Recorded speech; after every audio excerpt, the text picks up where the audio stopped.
Hey guys, it's Eric here at Farpoint Farms. Check it out, man. It is day 9 here without power, and I just wanted to give you an update. I kind of thought about this and want to do it. If you've been following my channel for any length of time, you'll know that one of the goals that we had here on Farpoint was to move completely off-grid.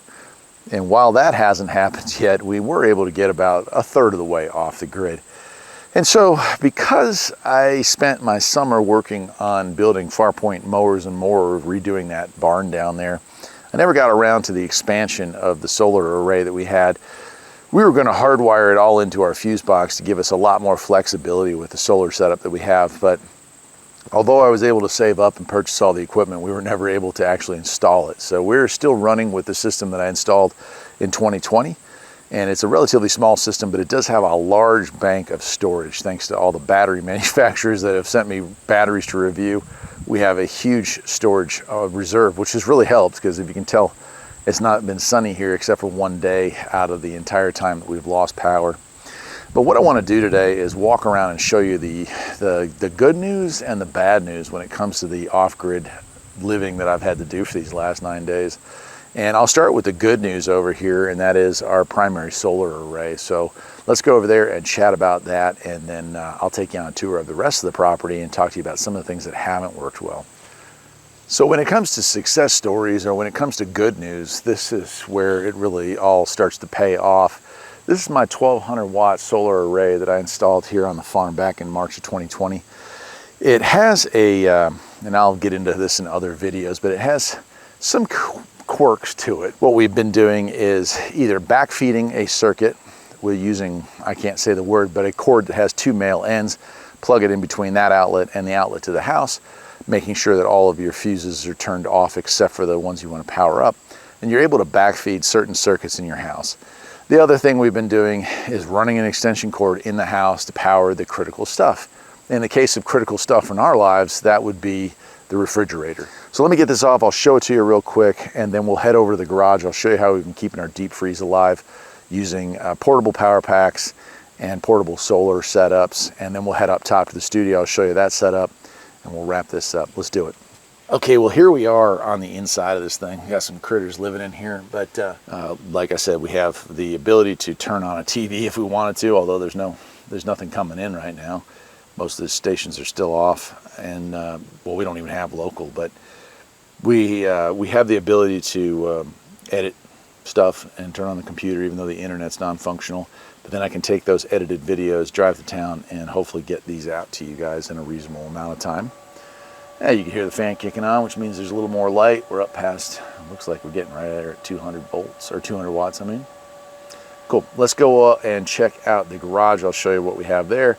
And one of the issues that we ran into with that, which is kind of significant, it adds to the daily chores for sure.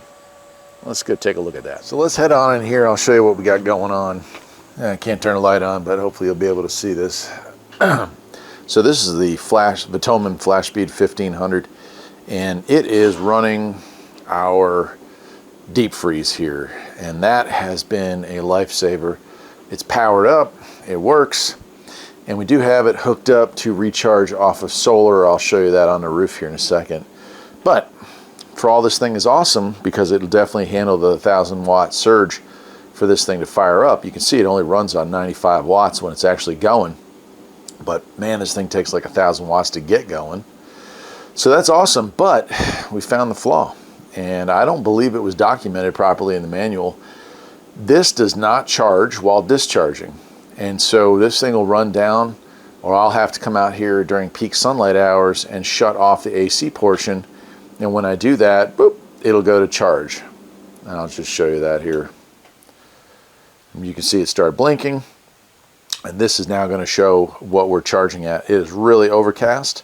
I've got 400 watts of panels on the roof, and it's charging at about a 90 to 100 probably, I would say. So that is the downside to that. Doing this over again, which hopefully never happens, I would make sure that the unit that's going to be set up for the deep freeze can charge and discharge at the same time. Okay, next up, the generator. And so I've got this tomato, whatever, 3,400 watt. It's a 4,300 dual fuel, and so surge is 4,300.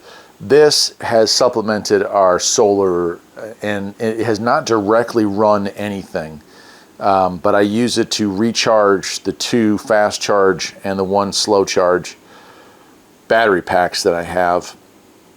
We gave the other battery pack to our neighbor. That one there also does charge and discharge at the same time. And so this has been great. In fact, it's run almost 16 hours now, probably an hour at a time, 2 hours at a time. But it has only used 2 gallons of gas, so that is incredibly fuel efficient. And so that thing there will run off propane. We've been running it off gasoline. It has a 20 amp and a 15 amp breaker there, or 30 amp, I'm sorry. Also has USB ports and stuff. I did charge my phone off of it one time while it was running, just to keep it topped off. But that one's great. It's relatively lightweight. It's relatively quiet. Just open the door, stiff it out there, and I put my electric solar packs here and recharge all that. So I've been happy with that. Let me go up on the roof, I'm not going to go up on the roof, but let me walk over here and I'll show you the emergency solar arrays that I've set up here temporarily. A little hard to see, but right there, I've got 400 watts of solar, and unfortunately, this tree here is just killing it. Let's head up to the studio. I'll show you what's going on up there. Okay, up here at the studio, we've got 600 watts of portable solar that's set up here. And they work pretty well, even in a day like today where it's really overcast. They still pull in about 100 to 150 watts, depending on how overcast. And even in the rain, they were putting out 60 watts, so that's pretty good. And now for the big bad news. This was a bummer. This is also all powers. This is the R3500, and I've been using this thing for about 1.5 years straight to power the studio, and I don't know what happened, but it died, like very suddenly died. First symptom was loss of power, but it was still making a bunch of noise. Fans were running, and then the display cut out, and then she just died. So I don't know what killed it, but not working. So I'm going to pull that down. I just dragged it outside. I'm going to pull it down to the garage and see if I can figure out if there's an internal fuse or something that popped on it. Hopefully we can get that back up and running. That is the like 1.5 years of straight use, and I just don't know what went wrong. But that's okay, because we did have one last one. This one usually is inside, running our fridge. But we have this one here, which is a Yolandas, I think is what it is, yeah. And this one's nice because this one can do both charge and discharge. And so right now you can see it is pulling in 150 watts, no output. And so there it is. So the R3500 usually sits here and it's hardwired into the fuse panel. Couldn't do that with this smaller unit. So I just went ahead and hooked up a cord like this, where double male ends, kind of dangerous if you don't know what you're doing with that. But backfed it into one of the circuits, the circuit that happens to have all my radio gear on it. And it's working very well in that performance. I have not had to charge that with gas at all, which is really cool. All right, let's wrap this up. So that's it. That's how I've been keeping things going here on the farm. Power usage compared to normal would probably be well below 1/4, but that's okay. I mean, and it has given us the ability to save our freezer and save our fridge.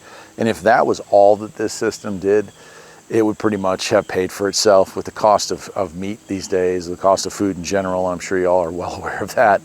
That's what this has done for me, and it really has helped. Now, the portable power packs have been very valuable up at the studio to be able to listen to comms, be able to listen to radio stuff going on there.